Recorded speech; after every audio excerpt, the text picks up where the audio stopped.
destrozado. Rimsky-Korsakov acababa de escuchar la tetralogía y creyó que debía agregar fanfarrias. Cortó al final el monólogo del jesuita. Es una de las cosas más prejudiciables a la obra. El corrector no entendía. Mussorgsky sabía perfectamente bien lo que estaba haciendo. Bueno, pero ya no estaba vivo, no podía defenderse. La versión original de Boris Godunov es sabrosa, difiere enteramente de los coloridos comunes de toda la escuela rusa del siglo XIX, porque Mussorgsky es el más grande y el más personal de todos los músicos, de todos estos músicos. El público estaba acostumbrado a la pompa, a los efectos de las masas corales, orquestales, que se atribuyen al genio de Mussorgsky, pero que no son de él. Hoy ya no admitimos estos arreglos pedantes que desfiguran una de las obras maestras del teatro lírico. Consideramos que es una traición. Escuchen, por favor, a Boris Godunov.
Era Boris Godunov. En cuanto a la Kovanchina, Mussorgsky la dejó en estado de canto y de piano. La acción pasa en Moscú a finales del siglo XVII bajo la regencia de Sofía, la media hermana de Pedro el Grande, que luchaba a la vez contra el príncipe Kowalski y los Raskolniki, los viejos creyentes que desataron una guerra de religión en Rusia para la defensa de los antiguos ritos. Mussorgsky pensaba, tenía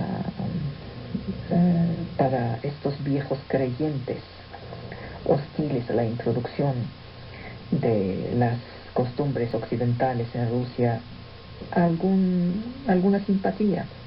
Hay un gran lugar en la obra para los cantos litúrgicos. Rimsky-Korsakov vino y recortó tijeras los mejores pedazos armónicos los recortó. A pesar de este trato, la personalidad de Mussorgsky era tan fuerte que aparece. Los soviéticos confiaron después la Covanchina a Shostakovich y este le puso una orquestación pseudo-wagneriana muy inoportuna. Luego la boda fue un ensayo sobre un texto de Gogol.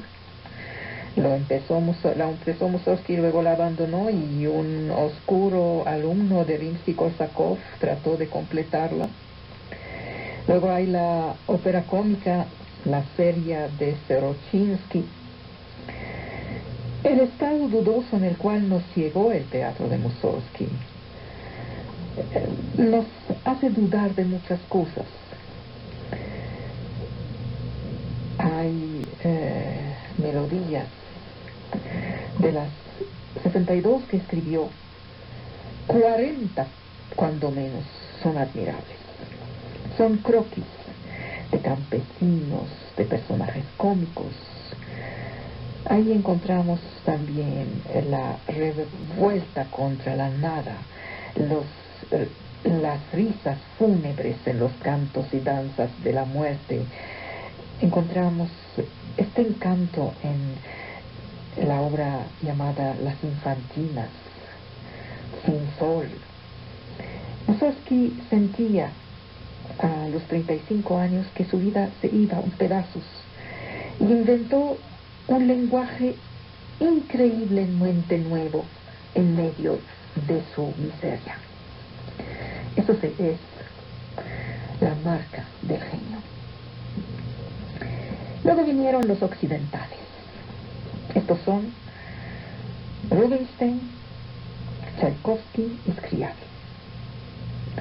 Durante el último tercio del siglo XIX, la gran figura de la música rusa era Anton Rubinstein, 1829-1894. Era un judío converso, se convirtió a la ortodoxia, pianista, famoso en Europa a los 12 años. Su hermano Nicolás también era un pianista famoso. La frecuentación de las obras maestras le hizo creer que también él era un genio. Había escuchado composición en Berlín, se puso a escribir sin jamás poder subirse arriba de un eclectismo mediocre. Hizo 19 óperas sobre libretos alemanes o franceses, 5 conciertos, cantatas, música de cámara, completamente olvidados. Tuvo derecho a funerales nacionales.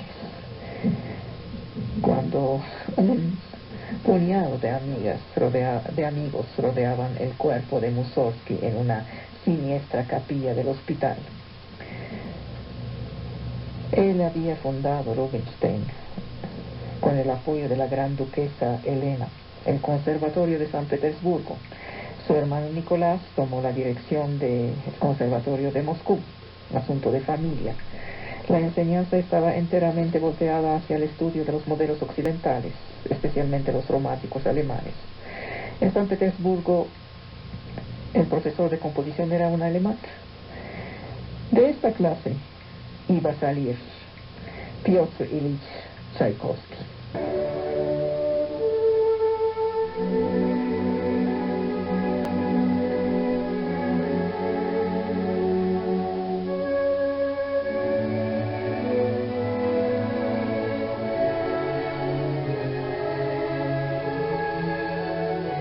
Stravinsky tenía apenas 28 años. De un golpe llegó la celebridad, por todo lo que le quedaba de existencia. El público estaba maravillado, unánimemente maravillado. La prensa, los profesionales, los mejores músicos franceses, Debussy, Ravel, Dukas, Florent, Schmitt, también el Manuel de Falla, que estaba ahí en París, Tassella. Todos abrían los brazos para abrazar el pequeño ruso delgado. Ignoraban hasta su nombre. Se habló del pájaro de fuego como de la obra maestra del impresionismo eslavo.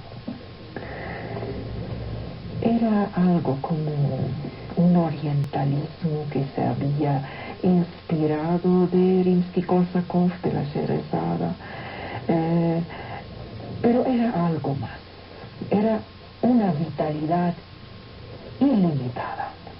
El año siguiente, después de 2 melodías slavas sobre unos versos de Verlaine, el año siguiente Stravinsky ofrece Petrushka. Según Francis Poulenc de Aguilés, que tenía una naturaleza despótica, exigió que se transformara en ballet. Petrushka fue un gran salto por adelante.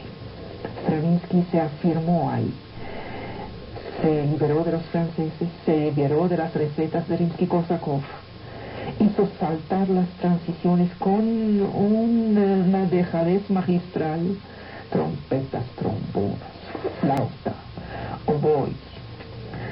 Al pájaro de fuego sucedían los colores crudos. Con Petrushka, Stravinsky introdujo el argot, pero escapó a toda trivialidad. Se puede hablar de manera mal hablada sin ser vulgar. Se puede utilizar el argot musical sin ser trivial. Hay una clase en el hombre que le hace escapar de esas cosas. Restituye el orden de barbarie, inmortaliza las canciones populares. Ni una medida, ni un pedacito se hizo más débil, ni un pedacito envejeció en todos esos años. Stravinsky es uno de los músicos inolvidables del siglo XX. 2 años más tarde, en 1913, en el Teatro des Champs-Élysées, presentó otra obra y fue un súper escándalo: El Sacro de la Primavera. La gente que había hecho un triunfo a los ballet rusos esperaban el mismo placer de estos cuadros de la Rusia pagana. Y entonces se indignaron. Encontraron que era una insolencia, una agresión inadmisible a su rango, a su gusto. Era demasiado barbarie para estos melómanos. Una coreografía, unas ropas que los ofendían. Y entonces todos le cayeron encima y dijeron que no. Al día siguiente la crítica estaba indignada, lo trató de grosero. Pero Stravinsky había hecho una obra maestra.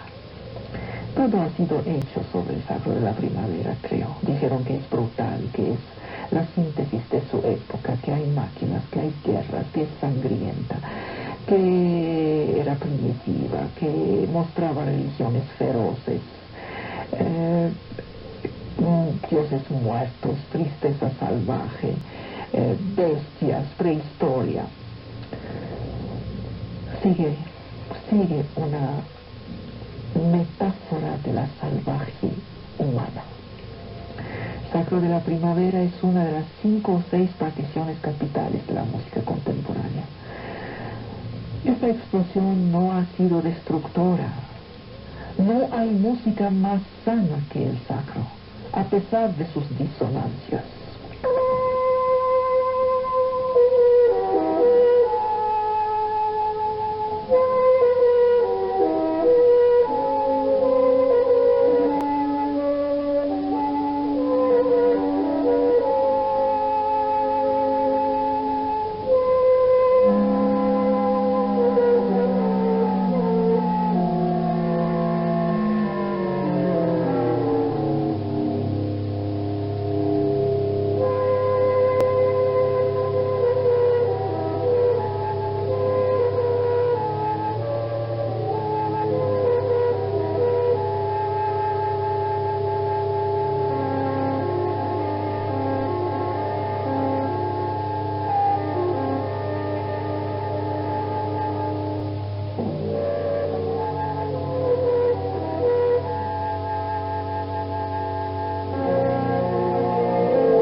de la obra. La aplaudieron, ya entendieron, les tomó un año, pero ya entendieron. Entendieron que era una evolución estética, que había una ruptura con el impresionismo, una vuelta hacia las formas y las fuerzas primitivas que habían empezado en la pintura Gauguin o Picasso, que se inspiraba en las máscaras negras. Dijeron, ahí están los ritos, los sacrificios de la antigüedad eslava. Es una salvajería naif que recreó en la música una escritura más evolucionada y procedimientos a la vez rudimentarios y elaborados. La métrica es revolucionaria, una orgía. Una centenar de compositores durante más de 30 años buscaron prolongar en su música esta sacudida que había recibido al escuchar el sacro. Ninguno supo ir más lejos que el sacro. Los que leen sobre música se acuerdan sin duda de los análisis magistrales de Olivier Messiaen y de Pierre Boulez. Stravinsky no fue deprimido por el fracaso inicial del sacro. Lo resolvió diciendo, bueno, el fracaso se debe a la coreografía mala de Nijinsky, yo no. Y siguió. Fue una ópera, El Ruiseñor. Una evolución a pasos gigantes en apenas 3 años. Tomaba una leyenda rusa y sobre ella trabajó. La obra fue presentada en 1914, apareció como algo híbrido. Es que la guerra había llegado y entonces la gente se ocupaba de otras cosas. Sin embargo, es una muy bella obra del periodo ruso, que tiene un orientalismo imaginario, tiene mucho humor, tiene elipses. En 1912, 2 años antes, mientras terminaba de hacer el sacro de la primavera, Stravinsky había sido invitado por Schoenberg a escuchar en Berlín las ejecuciones de su Pierrot lunar. Más de 45 años más tarde, dijo que la substancia instrumental del Pierrot lo había impresionado inmensamente. Siguieron algunas obras, las poesías de la lírica japonesa, 3 obras para 4 de cuerda, las Pribautsky. Durante años trabajó sobre pequeñas formaciones instrumentales. Tiene una biografía musical muy sinuosa, muy de vueltas y de curvas. En principio de julio de 1914, Stravinsky se instaló en Suiza, y ahí descubrió que tenía necesidad para su nuevo proyecto, Las Bodas. Tenía necesidad de un libro sobre poesía popular rusa. En Suiza no hay muchos libros sobre poesía popular rusa. Entonces tenía que buscarlo en Kiev. Hace el viaje para buscar su libro. Luego vuelve justo antes de que se cierran las fronteras. Nunca más iba a volver a ver Rusia. El último viaje lo hizo para comprar un libro. Pasó los 4 años de la guerra en Suiza romana. Sufría de su aislamiento, estaba cortado. Solamente hacía algunos viajes a París, a Madrid, a Roma. Ahí conoció a Picasso, conoció a Lamy, el escritor, y hizo una gran amistad con él. Colaboraba con Lamy, quien se volvió el mejor de los amigos, el mejor de los apoyos. Fue un largo periodo de ensimismamiento. Los pensamientos, el arte de Stravinsky se volvían siempre hacia Rusia. Se sentía cortado de eso. Pribautsky,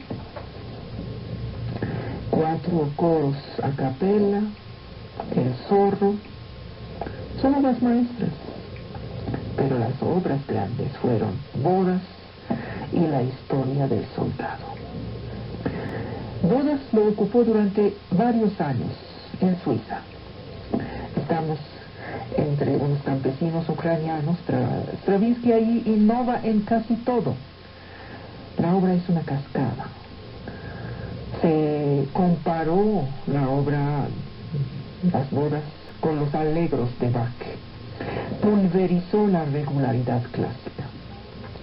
Stravinsky siempre ha despreciado los intelectuales progresistas de Rusia. Creía profundamente en la persona del Señor, en la persona del diablo, en los milagros de la Iglesia. El ateísmo bolchevique lo horrorizaba. Vio en la Revolución de Octubre una monstruosa catástrofe. La situación no era brillante. No tenía mucho dinero. Y Stravinsky y su amigo Rameau tuvieron la idea de crear un pequeño teatro ambulante. El espectáculo debía dirigirse a todos los públicos, incluso los campesinos. Así es como nació La Historia del Soldado, una suerte de Fausto. El soldado vuelve de la guerra a pie, toca un violín mágico que el diablo le compra. Le da en lugar del violín un talismán que lo vuelve muy rico. Luego se vuelve el príncipe amado de una joven princesa. Quería volver a ver a su aldea. Entonces cae bajo el poder del diablo, que lo controla para el resto de la vida. El cuento es ruso, sacado del librito de Kiev que se fue a comprar. Pero la música había roto con los recuerdos rusos. Stravinsky trabajó sobre las impresiones sonoras del mundo que lo rodeaba. Es inimitable. La Historia del Soldado es suculenta, una obra maestra del argot utilizada por un aristócrata. La obra fue presentada en Lausanne en septiembre de 1917, frente a unos diletantes. Fue un éxito. Luego se dio el final de la guerra, el fin de las hostilidades. Los campesinos no tuvieron mucho acceso a la Historia del Soldado. La obra estaba dirigida a ellos, pero escucharon y no entendieron. No estaba hecha para un público popular. La experiencia frente a los campesinos degeneró en gritos de pájaro, en insultos. El 11 de noviembre de 1918, el día del armisticio, Stravinsky acababa las últimas medidas de un ragtime. Es la intrusión en la música del jazz. Acababa de descubrir el nombre del jazz. Stravinsky lo descubrió gracias a unas grabaciones que le trajeron de Estados Unidos. No trataba de imitar las sonoridades de las orquestas negras. Lo que le interesaba eran las consecuencias. Escribía para el piano un piano rap music dedicado a un músico polaco, Artur Rubinstein. En 1919 Stravinsky vuelve a París y ahí conoce a un joven poeta de moda, Jean Cocteau, militante de la nueva modernidad. Denunciaba la música que se escuchaba tomándose la cabeza entre las manos y quedándose callado. Yo no entiendo cómo una personalidad como Stravinsky, un artista tan maduro, consciente de su genio, amo de sus medios, de sus instrumentos, pudo caer bajo la influencia de un cucurucho como Cocteau. Stravinsky era Era, a pesar de su genio, un snob. Quería estar en la moda, en lugar de estar en contra de la moda. Aceptó la moda. Se aplicó en volverse el perfecto occidental, en la base de su salvajería nativa. El primer signo de su metamorfosis fue un ballet, Pulcinella, en 1919. Tuvo éxito, había tenido éxito también con las mujeres alegres, sobre los temas de Scarlatti. Le dieron manuscritos casi desconocidos de Pergolesi, un ballet de estilo italiano. Tenía humor, pero había caído en la obediencia. Se metió en una estética extraña a él mismo, la del siglo XVIII italiano. Había sido de vanguardia. Dejó de ser de vanguardia para ser de moda. ¿Saben que la moda es lo contrario de la vanguardia? La vanguardia es un no. El principio es el no. Y si no hay un no frente a la moda, se acaba la vanguardia. Hizo Mavra, según un cuento de Pushkin, pero no volvió a su genio. Cocteau aplaudía, Cocteau le decía que estás bien, estás en el buen camino. Stravinsky creía. Se había fijado definitivamente en Francia. El maestro que había creado el Sacro de la Primavera se volvió un reaccionario de la música. El público no entendía este cambio. Por eso le decía que es un recorrido muy sinuoso. En 1926, Cocteau propone a Stravinsky de hacer un Edipo Rey. Es una obra bastarda, es monótona, una convención. El mismo año, el ballet El beso de la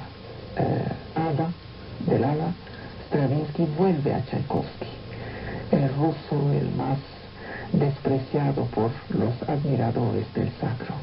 Un homenaje al romanticismo en su forma más fácil, más blanda, de parte de un músico que había sido conocido por sus sarcasmos contra el romanticismo. En 1930 hizo la Sinfonía de los Salmos, en la gloria de Dios. Era la vuelta a las modas eclesiásticas. En 34, Persefona, una obra híbrida, fría. Stravinsky adquirió la nacionalidad francesa, propuso su propia candidatura al instituto, ya era miembro del establishment. Habitaba en Faubourg Saint-Honoré, el barrio el más caro, en un departamento grande, y hablaba contra el gobierno del Frente Popular. En 1939 perdió su madre, su mujer y una de sus hijas de golpe. La Universidad de Harvard, en Cambridge, cerca de Boston, me invitó a dar una serie de conferencias que después publicó en una obra que se titula Poética Musical. Ahí niega que la música tiene el poder de expresar lo que sea. La Segunda Guerra Mundial lo sorprendió en los Estados Unidos y entonces decidió de quedarse ahí. Ahí estaba aún más célebre que en Europa. Se recasó con una antigua actriz de cine, una exactriz de cine, una bailarina de Diaghilev. Escogió vivir en California, como todos los ricos. Se instaló sobre las colinas de Hollywood y tomó la nacionalidad americana. Y empezó entonces a hacer muchas obras, muchos encargos comerciales, donde se especulaba sobre su nombre ilustre, pero se hacía pagar muy, muy caro. El Circus Polka hacía bailar a los elefantes del circo Barnum, escenas de ballet para Broadway. En 1951 hizo La carrera de un depravado. La crítica fue reticente. Él se negaba a jugar el juego intelectual. Él había cerrado su periodo clásico, inaugurado 30 años antes.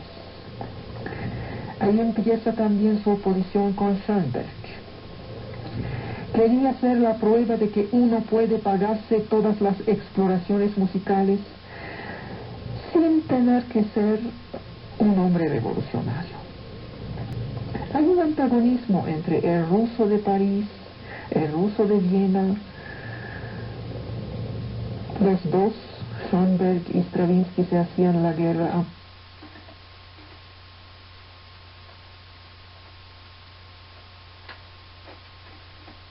de Viena.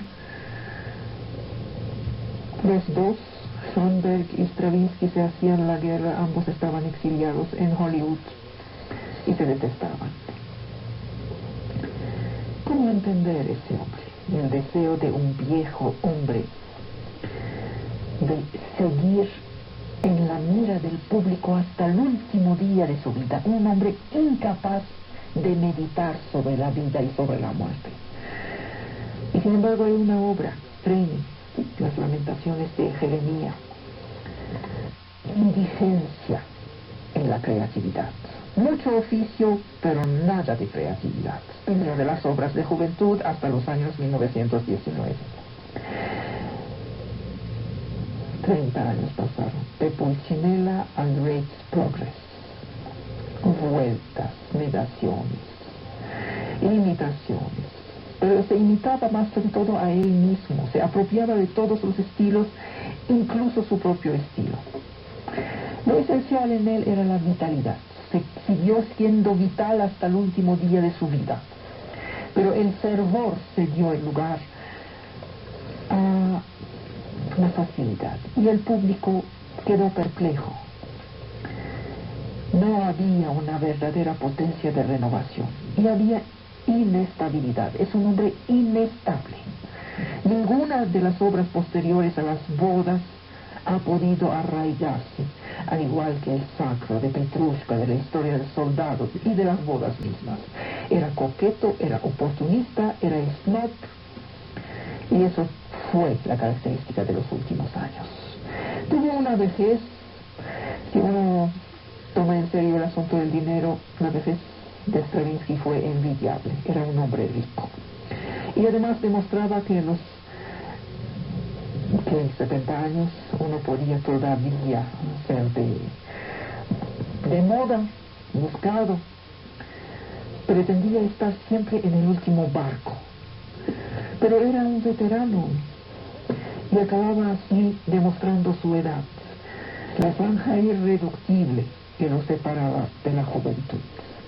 En su poética musical, Stravinsky escribe: no se dice siempre 2 veces la misma cosa, porque la manera de decirla es la cosa misma.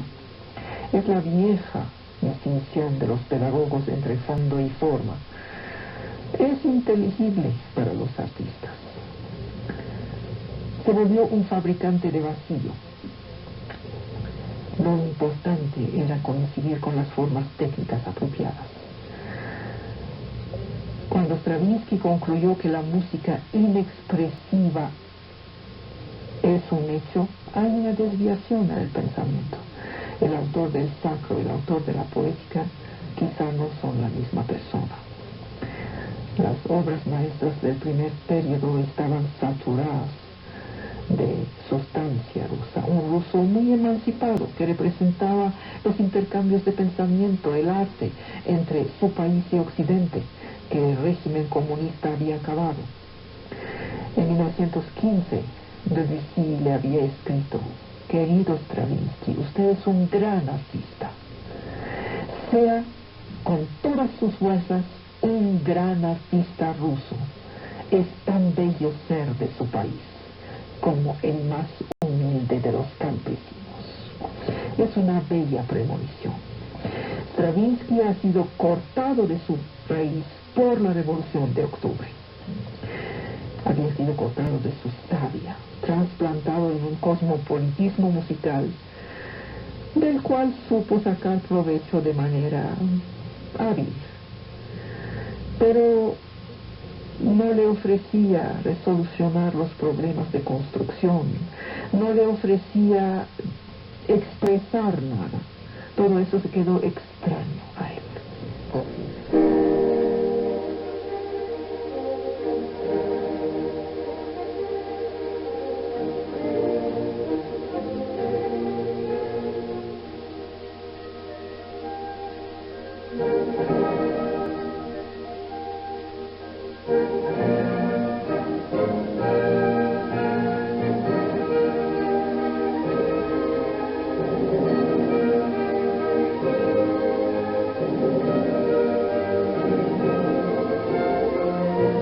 Original, las visiones penales del mundo, las pruebas clásicas de la existencia de Dios. Y una vez establecidos estos límites, dice, el hecho religioso no es reductible a unas tradiciones muertas, ni a unas convenciones. Ricard prefiere hablar de convicciones. ¿Qué es lo que hace que una palabra dada dé confianza? ¿Qué es lo que autoriza la confianza? Es un problema político, dice Ricard. Habla a las fuentes que nos precedieron. Compara las religiones, las lenguas. Su curiosidad por la diversidad literaria y lingüística de los textos bíblicos es inmensa. Narraciones, profecías, legislaciones, proverbios, himnos, diálogos, cartas. Él presenta esta pluralidad de las voces. Se descubre a través de eso que otras lenguas están aquí diciendo lo mismo. Y aprendemos así a salir de nosotros mismos. Somos prisioneros de nuestra lengua de origen. Ya no la criticamos, ya no la pensamos. Ricard dice de su confesión protestante que es un azar transformado en destino a través de una opción continua. Ricard medita sobre el nacimiento del reconocimiento. ¿Quién soy? ¿Quién dicen que soy? Y entonces se borra ante los demás. Es como si no se preocupara por sí mismo. Ahí está su generosidad. Los demás pasan antes. Y eso lo reconocemos en esta falta de celos que tiene en relación con los otros autores. Él convoca a los escritores en su reflexión. Están aquí Marcel Proust, Virginia Woolf, Thomas Mann, Baudelaire. El pensamiento de Paul Ricard avanza siempre en la frontera. Filosofar significa aventurarse, arriesgarse en otros países, que no son los países de la filosofía. Paul Ricard abre su camino a través de la historia, la ciencia, la literatura. El escritor dibuja su adhesión y su alejamiento y su realidad, lucha para pensar más, analiza la falla entre el tiempo vivido y que es el tiempo de la conciencia, y el tiempo del mundo. Encuentra un antagonismo entre el tiempo mortal y el tiempo que él llama monumental. Y sobreviene entonces una brutal irrupción de la gran historia. La filosofía solo puede pensar el tiempo. Lo imaginario, dice, no tolera censura. La ficción explora los confines del tiempo en sus relaciones con la eternidad, mientras que la fábula puede acercarse al mito. Dice, para mí el mundo es el conjunto de las referencias abiertas por todo. La palabra del pensamiento reanima el mundo tumultuoso de la ficción. Sus libros están poblados por otras presencias, otros pensamientos. Aristóteles, Platón, Agustín, Levinas, Hegel, Heidegger, Husserl, Bergson. Son cercanos, están convocados, sus reflexiones están seguidas o criticadas. Él conversa libremente con los filósofos griegos, alemanes, franceses. Ya no hay fronteras ni épocas. Cada quien tiene su lugar. Jamás su filosofía se encierra en un espacio cerrado. Hay atención a la reflexión de los demás, que alimenta su propio pensamiento. Agrega a sus lecturas las otras lecturas. por ejemplo, las neurociencias, las lecturas de los sociólogos, de los historiadores, y así es como elabora un diálogo constante.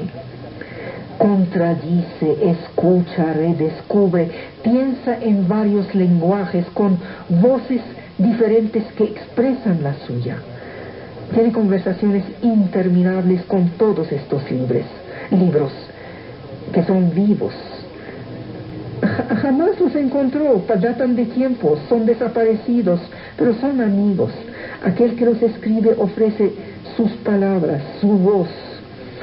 El trabajo se instala en el tiempo con generosidad. Hay una deuda reconocida del pasado, siempre atenta al otro.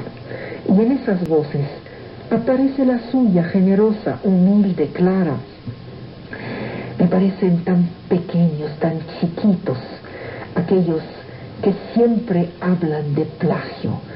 Si un fulano habló de una bicicleta después de ellos dicen, me plagió la bicicleta que cité en mi libro. Si uno dice te quiero, dicen, me está copiando, yo dije te quiero antes. Estos son los chiquititos. Ricoeur multiplica las conversaciones imaginarias con filósofos que nunca ha tenido la ocasión de discutir con ellos por razones históricas, y con literatos, y con científicos, y piensa la historia. Créanme cuando les digo que es un gran señor, y busquen sus obras. ¿Me preguntan qué libros leer? Pues busquen los libros de Paul Ricoeur. Mensajes, vuelvo con ustedes.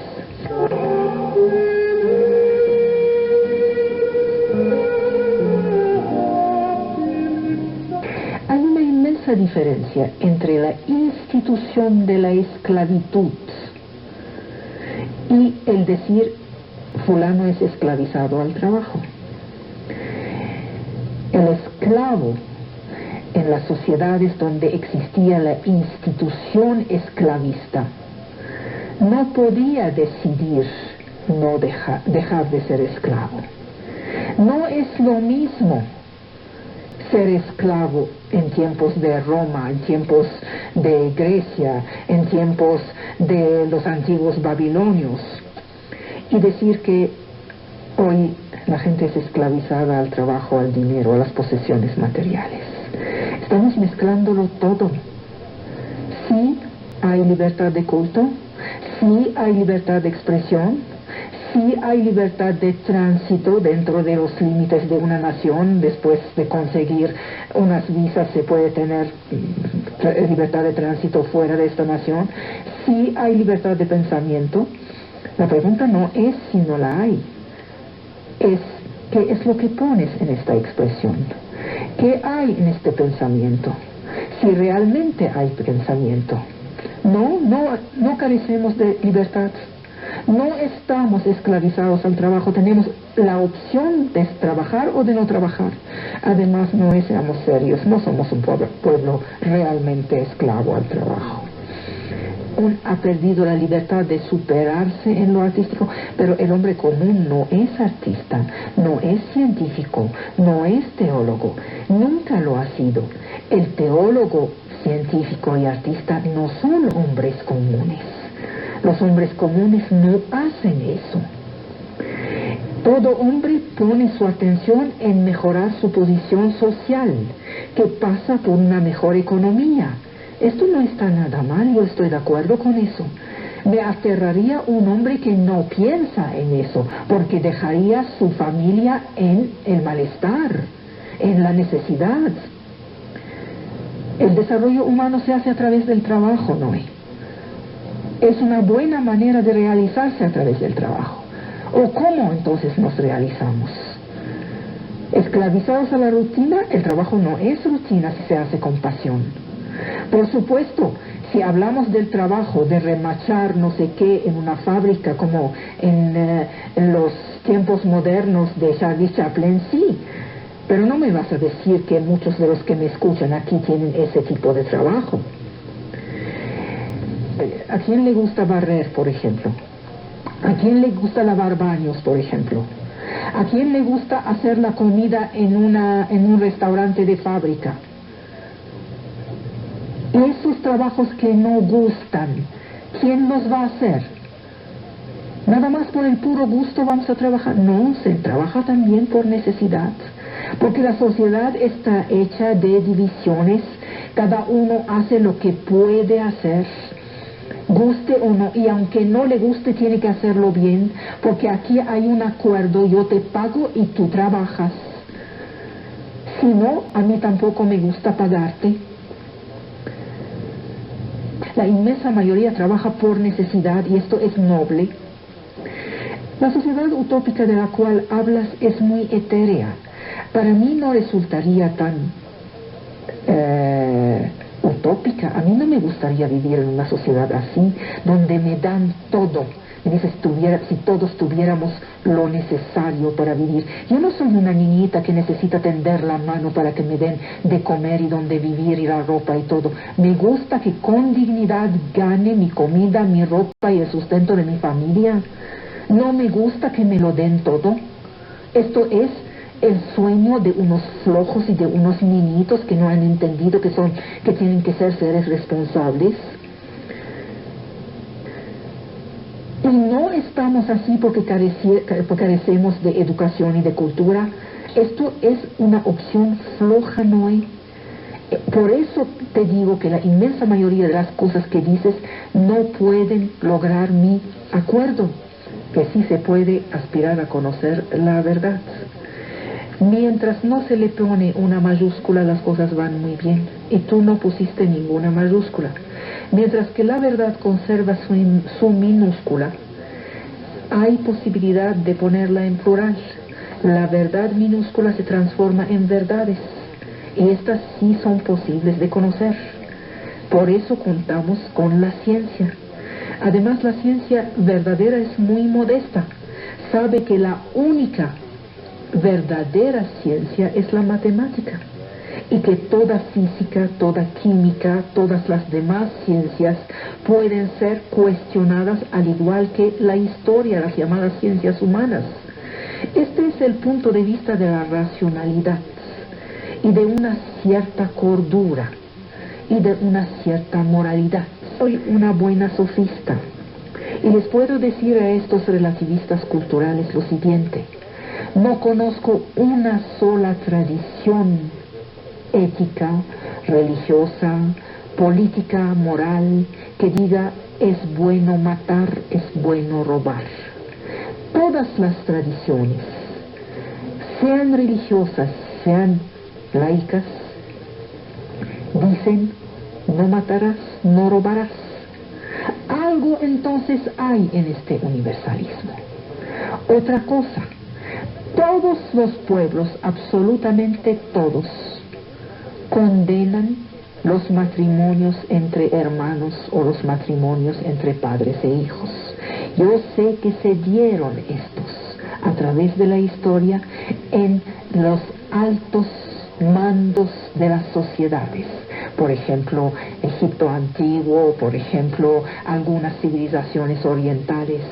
Pero tan raros parecían a los ojos de la ética general que se citaban como algo anormal.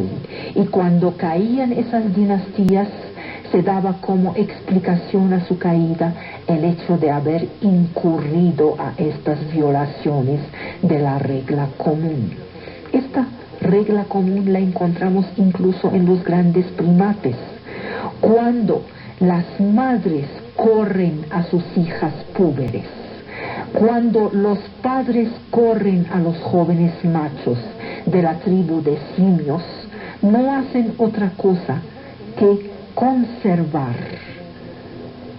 este acuerdo unánime de los primates, sean humanos o prehumanos, en prohibir las relaciones sexuales entre el parentesco cercano.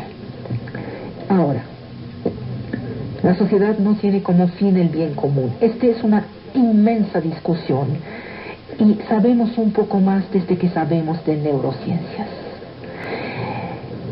Encontramos de manera sistemática en los estudios y observaciones de los grupos vivos, humanos o no, Sí, la lucha por la sobrevivencia, sí, la ley de los más fuertes, pero al mismo tiempo encontramos una templanza de estas mismas luchas por la sobrevivencia y ley de las más fuertes.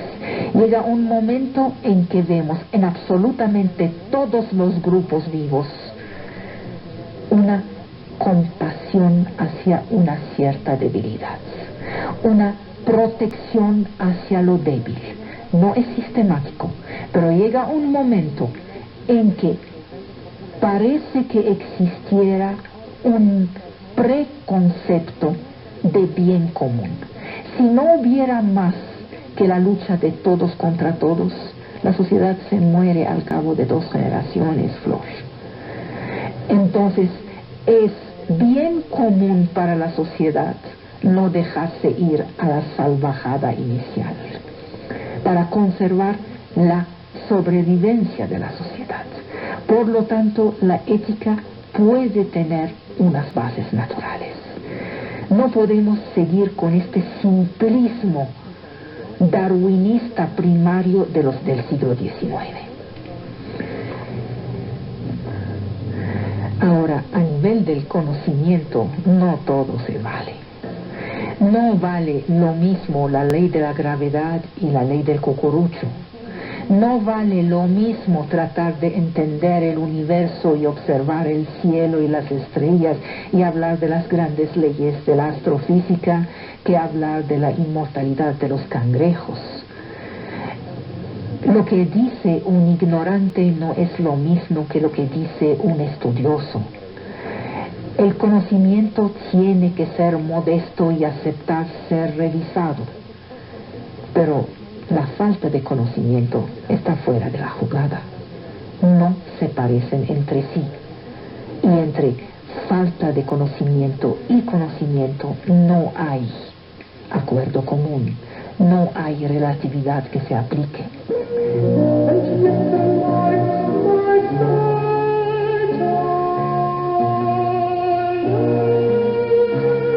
Instala a sí mismo dentro del grupo aristocrático.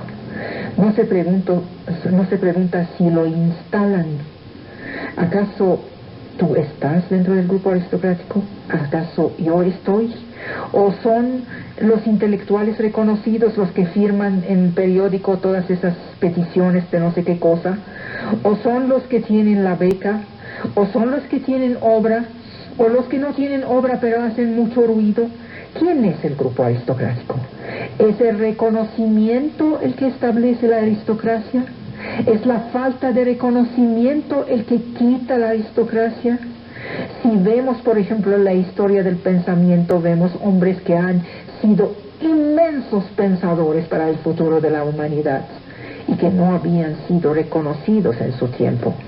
2 ejemplos, pero por supuesto 2 que todo mundo conoce: Maquiavelo y el Dante. Murieron en un desastre absoluto, en la falta de reconocimiento absoluta. De esos podría citar cientos. Entonces, ¿de qué estoy hablando? Podría citar nombres de unos cucuruchos que estaban reconocidos, que podrían entonces ubicarse de manera coherente dentro de este grupo aristocrático, pero cuyo nombre ni siquiera trascendió. Entonces hay que definir quién es el que decide cuál es el grupo aristocrático. ¿La mayoría democrática?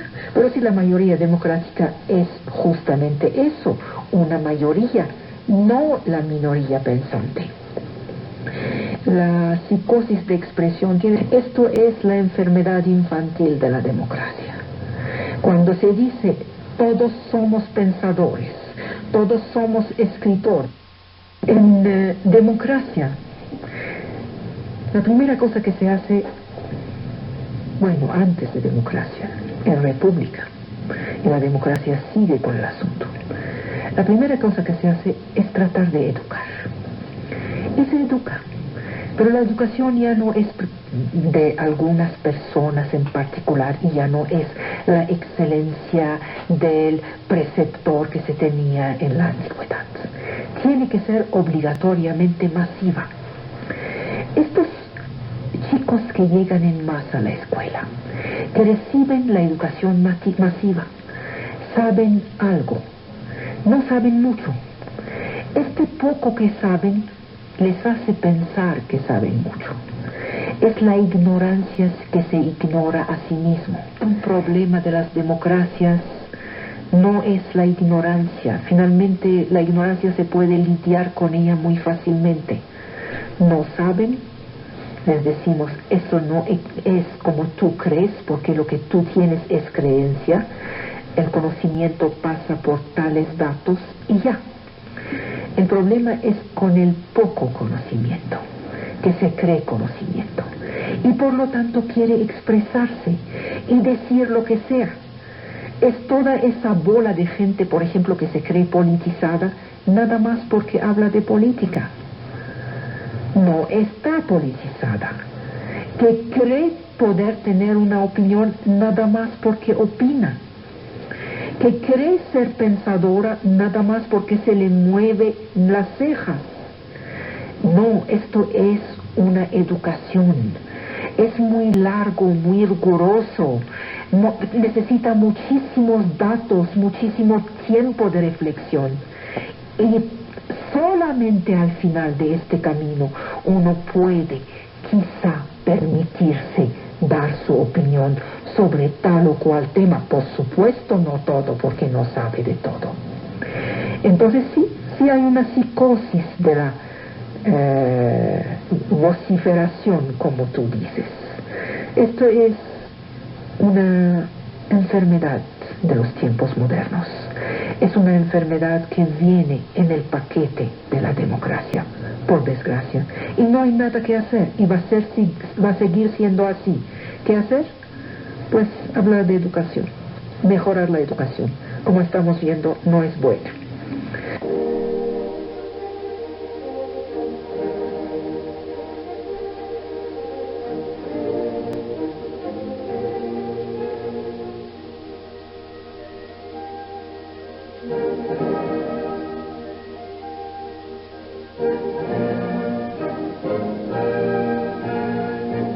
Decía, ahora un Dios danza en mí.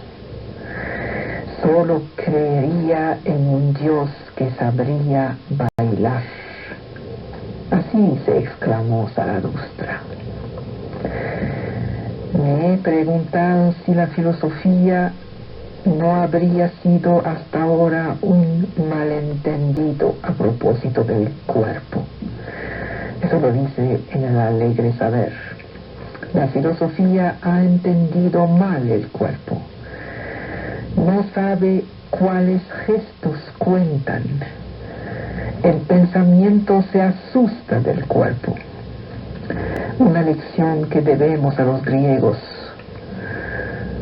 Los griegos eran superficiales por profundidad.